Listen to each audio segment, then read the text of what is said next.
زور کی نماز کا وقت قریب تھا. کون سی نماز کا وقت قریب تھا؟ زور کی نماز کا وقت قریب تھا. آپ نے میدان عرفات کے شروع میں جہاں سے ہم داخل ہوں گے, میدان عرفات ایک کونے سے آپ اس میدان میں داخل ہوئے اور میدان عرفات کے شروع میں کسی علاقے میں اپنا پڑاؤ ڈالا. اور آپ نے سب سے پہلے کیا کام کیا؟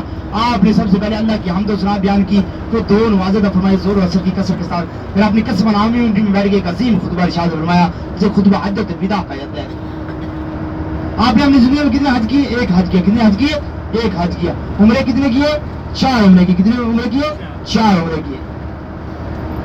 اور اس میدان کی فضیلت یہ بھی ہے, اللہ کے نبی نے فرمایا اگر پوری دنیا بھی اس میدان میں آ جائے نا تو یہ میدان کم نہیں پڑے گا. اور دوسری حدیث کا مفہوم آپ نے فرمایا جیسے روز حج والے دن حج کے لیے سے احرام باندھا ہوا نا, اس میدان عرفات کے ایک کونے سے دوسرے کونے سے گزر گیا اس کا بھی حج ادا ہو جائے گا. یہ نقشہ سمجھا ان پہاڑوں کی بیک سائڈ میں مینا المزدلفہ ہے. جب نبی کریم صلی اللہ علیہ وسلم صحابہ کرام آئے تھے اس میدان میں, انہی پہاڑوں سے اترتے چلتے آئے تھے. آج یہ رستے بنے ہوئے ہیں, یہاں پہ پہاڑ ہوا کرتے تھے. عرفات کو عرفات کیوں کہتے ہیں؟ یہ عرفہ سے عرفہ کیوں کہتے ہیں؟ جاننے پہچاننے کو, معرفت کو. نبی کریم صلی اللہ علیہ وسلم کی حدیث کا مفہوم ہے. آپ نے فرمایا حضرت آدم علیہ السلام اور اماں حوا علیہ السلام ایک دوسرے سے کتنے سال تک بچھڑے رہے؟ 40 سال تک بچھڑے رہے. کتنے سال تک؟ 40 سال تک. آپ نے فرمایا حضرت آدم کو اللہ نے اتارا سری لنکا کے علاقے میں, اماں حوا کو جدہ یمن کے علاقے میں اتارا. 40 سال تک کرتے کیا رہے؟ قرآن کہتے ہیں کہ گناہ سرزد نہیں ہوتا. عرفات کو یہ عرفہ سے عرفہ بھی کہتے ہیں جاننے پہچاننے کو, معرفت کو. اس میدان کے اندر اللہ پاک نے ان دو حسین ہستیوں کی ملاقات کروائی تھی. ان دو ہستیوں نے ایک دوسرے کو پہچانا تھا. یہ حضرت آدم ہے, یہ اماں حوا ہے, اس لیے اس کو عرفات کہتے ہیں. آقا صلی اللہ علیہ وسلم نے فرمایا 40 سال تک ایک دوسرے کو بچھڑے ہوئے. قرآن کہتا ہے کہ گناہ زد نہیں ہوتا, صرف بھول کے تھے. اللہ نے کہا اس درخت کے قریب نہیں جانا, شیطان کے بہکاوے میں آئے اس درخت کے قریب چلے گئے. پھر 40 سال تک کرتے کیا رہے؟ قرآن کہتا ہے ربنا ظلمنا انفسنا وان لم تغفر لنا وترحمنا لنكونن من الخاسرین. 40 سال تک ان الفاظ میں اللہ سے معافی مانگتے رہے, توبہ کرتے رہے. آپ نے فرمایا تھا نوز الحجہ کا دن, تھا میدان عرفات. انہوں نے ایک دوسرے کو پہچانا, یہ حضرت آدم ہے, یہ اماں حوا ہے, اس لیے اس کو عرفات کہتے ہیں. یہ دیکھو یلو کلر کا بورڈ آپ کو نظر آ رہا ہے. جب یہ کراس کریں گے ہم میدان عرفات کے حدود میں داخل ہو جائیں گے. ابھی تک ہم میدان عرفات کے حدود سے باہر ہیں. ہم میدان عرفات کے حدود میں داخل ہو چکے ہیں. سب کا دل الحمدللہ الحمدللہ. اللہ سے مانگو کہ اللہ سے طلب کرو کہ اے میرے اللہ نوز الحجہ کا دن تو نہیں ہے تو میدان عرفات اللہ حج پہ لے کے آئے گا. اچھا یہ آپ کو دائیں ہاتھ سیدھے ہاتھ کی طرف دیکھیے, یہ سارا کا سارا میدان عرفات ہے. یہ کیا ہے؟ سارا کا سارا میدان عرفات ہے. نبی کریم صلی اللہ علیہ وسلم نے اسی میدان عرفات کے شروع میں ایک جگہ پہ یہیں پہ پڑاؤ ڈالا, یہیں پہ خطبہ دیا, یہیں پہ 2 نمازیں فرمائی. یہ ہے مسجد نمرہ. یہ کون سی مسجد ہے؟ مسجد نمرہ. یہ پورا سال بند رہتی ہے, صرف ایک دن کی کھلتی ہے, وہ بھی نوز الحجہ والے, باقی پورا سال بند رہتی ہے. یہ آپ کے بائیں الٹے ہاتھ کی طرف ہے کہ یہ 2 مینار اور 3 گنبد نظر آ رہے ہیں آپ کو, یہ ہے میدان عرفات کے حدود سے باہر کا حصہ مسجد نمرہ کا. یہ جو آپ کے دائیں ہاتھ کی طرف کا حصہ ہے مسجد نمرہ کا, یہ میدان عرفات کے حدود کے اندر ہے. یہاں پہ نمرہ نامی پہاڑی ہوا کرتی, پہاڑی کو ختم کر دیا گیا, یہ مسجد بنا دی گئی. کس نے بنایا؟ کویت والوں نے بنایا اس کو. کتنے؟ کویت والوں نے. کتنے سال پہلے؟ 60 سال پہلے. کس نے بنایا؟ اس لیے بنایا تاکہ امام صاحب آئے اور حج کا خطبہ دیں اور اسی وغیرہ میں بیٹھ کے چلے جائیں. باقی یہ مسجد پورا سال بند رہتی ہے, صرف ایک دن کے لیے کھلتی ہے. اصل مقام رکنے کا کعبہ جبل الرحمت کے دامن میں عرفات کے مرکز میں, جہاں پہ نبی کریم صلی اللہ علیہ وسلم نے اپنی زندگی کی سب سے لمبی دعا فرمائی. کتنے گھنٹے لگاتار؟ 6 گھنٹے لگاتار. اب آپ کے پاس یہاں پہ 10 منٹ ٹائم. کتنا ٹائم ہے؟ 10 منٹ. اگر وضو ہے تو 2 رکعت تحیۃ المسجد کی پڑھیں اور دعا کریں, اپنی گاڑی کے اندر تشریف لے آئیں.